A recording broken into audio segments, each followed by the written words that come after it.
రాజ్యమేది లేదు గాని రాణిలాగా చూసుకుంటా కోట కట్టలేను గాని కళ్ళల్లో నిన్నే దాచుకుంటా రాత ఎట్లా రాసి ఉన్నా మార్చి నీతో రాసుకుంటా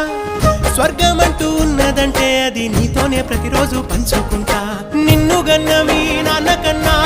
లారు ముద్దుగా సాదుకుంటా నీకు కోపం వస్తే కొంత దూరం ఉంటా నువ్వు గీత గీస్తే నేను దాటనంట కంట నీరు కంటి రెప్ప దాటకుండా కాటుకై కావలుంటా రాంబాయి నీ మీద నాకు మనసాయనే ఏనాడు నిన్ను వీడిపోని నీడైతనే